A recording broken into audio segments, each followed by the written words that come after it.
my battery is dying right now, so I need to be really quick with this intro. But as you can tell by the title, today is finally going to be my how I edit my Instagram photos.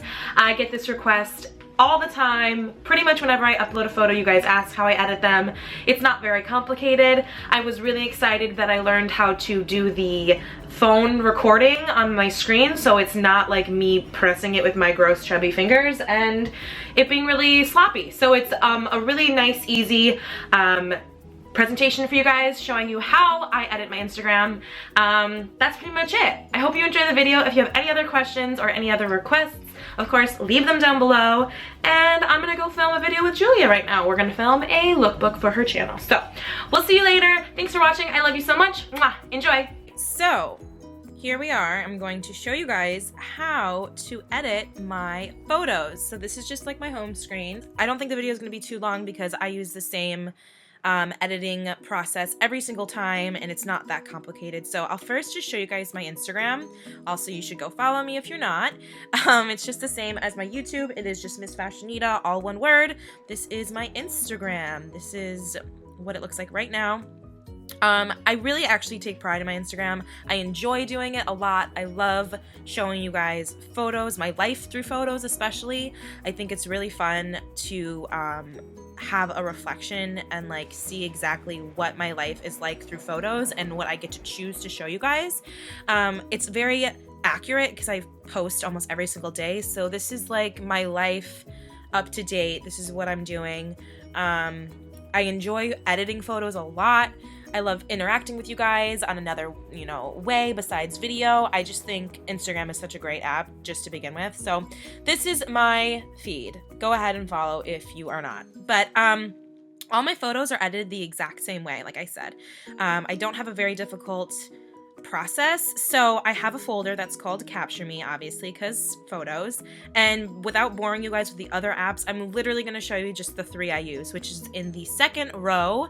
I use those three: Afterlight, Facetune, and VSCO Cam. Those are the only three I use. I used to use a lot of the other ones. These are the ones I have.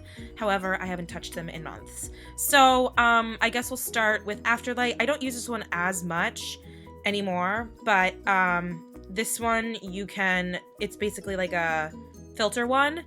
It has lots of different filters. I'm going to use the same photo as an example each time. So this is a photo that I just posted a week ago maybe. This is the unedited one, so I'll show you what I would use on Afterlight. This is not what I use to edit the one that you see on my Instagram, but so you can go to the second little option and there's this first button with the wand. It's called Clarify. This is what I would use. This just kind of heightens everything. Obviously it can be really intense. You can monitor it, where it goes. I've used this a lot before. It just enhances the details a lot. So you could do that. You can control the brightness of everything. I don't have like a super bright kind of theme or a darker kind of theme. It's just like normal, if that makes any sense. And then you can obviously control contrast, things like that. The filters, they've changed this. See, I haven't been on in so long. I used to use them a lot. Like I said, I don't use them at all anymore. The only thing I use for Afterlight, honestly, is the Clarify, Brighten, cropping part, because you can crop it however you want. You can have a free range of how you can crop it. It can be just a shot of my hair. It's just it's easy to crop things on that. So I'll use it for that, but I'm not even going to go into detail more about that because I don't use it barely at all. The next two I use all the time. This is the two that I go to edit every single photo. That is Facetune, which I actually just bought probably 3 weeks ago. The longest time I stayed away from it because I didn't want to get addicted, because everyone I know is addicted to it. But it really is a good app. Plus it was like $4, which is freaking expensive for an app. But this is great. This is kind of like a mini Photoshop, but I will show you what I use. I don't use it intensely. I'll open a photo. We'll go to the same one that I had before to edit it. Oops, that's the edited one. Let me go to the non-edited one. Sorry, ignore the photos I have on my phone. You guys get to see into my phone. There we go. Here's the unedited one. So what I will use on Facetune is just a few of the things. Mainly the first 3 that I use are the second, third, and fourth on the bottom bar there. I'll use Whiten, Smooth, and Details.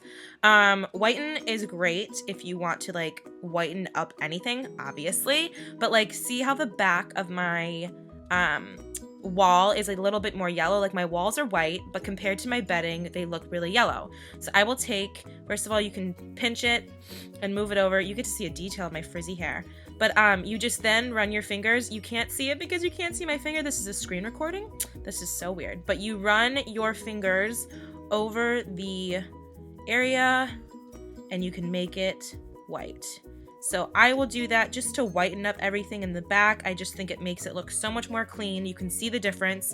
Then the little button with the 2 squares and the blue button, you can hold it down and see the difference. So you can see the edits that you've made. Such a big difference, such a big improvement. I think it's really great.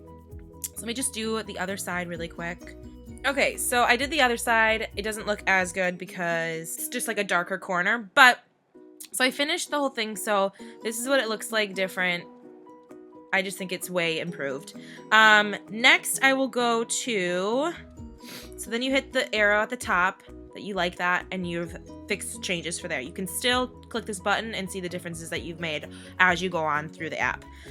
Next, I go to the smooth. Now there's an option for smooth or smoother. I always just stick with smooth. This is essentially an airbrush app part of it. I will just kind of lightly like dust everything. This is what I was really hesitant to use before because I didn't want to get too stuck on it, but it is addicting. I don't like to have a super heavy airbrush. I will show you.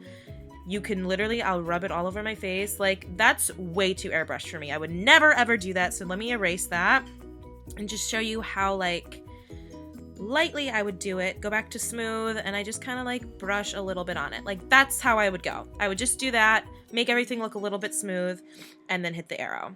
Next is the details one, and this one's great because I use this on just like my eyes, and I'll like just touch my eyes a few times and it just kind of pops them. Like, you can just, I'll do the difference right there. You can like see how it really just like enhances the color, enhances the white. I'll do it on my lips. I'll just tap it on my lips a little bit and maybe on like my nose. So that just makes everything kind of just pop a little bit more. So I'll hit the arrow on that. And then the other one I've done before is tones. I will do this sometimes and I'll actually use it on my hair. Now I know this is weird, but I want to be truthful and that's what I do. So I'll zoom in, and where I have a little bit of highlight, I'll just kind of touch it and it gets a little bit lighter. So I just like to like enhance my highlights a little bit. So when I put a filter on, they really pop. So like where I have lighter ones, I'll just kind of stroke it. A little one right there. Right there. Up at the top here, like right there. And so now you can see like what I had my highlights before, they're just kind of popped. I just like to enhance them. That is all I do on Facetune. I'll hit the arrow, save it to my camera roll, and then go to VSCO Cam. So this is where all my filters are. So there's the edited one I have, but I'll show you just for purposes of this. You hit a new one, you can go ahead and do this. And then you double tap in VSCO Cam. This is where all of the, like I said, the filters are at. This is the only filters I use. You go to the 2 little bars there. And the only 3 I will ever use, and this is what I've used for the last months on my Instagram, are A7, A8, and A9. A7 has kind of like a blue-green tint. A8 is a little bit more white and like neutral, and then A9 has red tones in it. So these are the 3 that I use always. I think for this one I stuck with this, which is A8. You can control how intense the filter is, which is really helpful. I usually put it like to 10, and then you go to the little wrench there, the second one, and you can do the exposure and kind of make it more exposed. I usually do like -1. You can control the contrast. Sometimes I go to +1, or just keep it at 0. we'll do +1 just to make a little more contrast. Then you can obviously straighten things if it's uneven. You can crop things. This has like a fixed one though, so you can't really control it like freely, which is why I use Afterlight. Just if I want to crop something completely unique, I will go to that. And then there's other ones on here. I will sometimes use the temperature. Rarely I do, but you can control the temperature. And I don't even know what the other ones do. I don't use anything else. Those are the only things I'll use. So that, you go to the circle in the bottom right hand corner, and you hit, oops, save to camera roll. And I always do actual size, which is the biggest. And then hit the exit thing, and there you go. So a little bit about VSCO Cam. What I really like about it, oh, I didn't do it that way. I think I kept it lighter.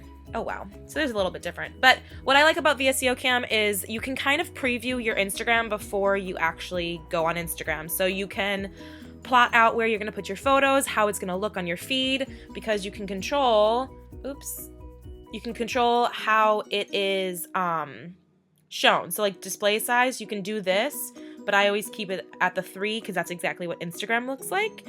And if you're really like OCD and you want to just like plan things out and be very organized, it's very satisfying because you can do just that. And this is like a mimic of my exact Instagram. So it's a great way to like I said, just preview before you upload and figure out how you want things to look. If you like to have a quote-unquote theme, or if you just like to have things organized and visually pleasing, which I do, that's what I will use VSCO Cam for. So there's a preview to my next photo that I'm gonna do that's adorable. I love it. It'll be up by the time this video goes up. But that is the finished product. That is how I edit my photos from start to finish. It's not that intense. Like I said, I'll use Facetune and then VSCO Cam, and that's it, my friends. I'm serious. Like that's all it takes. So that is how I edit my Instagram photos. I hope this was helpful, honestly. I went through every single step. I don't know how long this video is going to be, but thank you for watching, and I will see you guys later. Okay, so that was it. I hope you enjoyed the video. It was a little bit longer than I thought because I talk so much. Who's surprised? Not me. So that's all for today. I hope you enjoyed it. I'll see you guys later. Bye!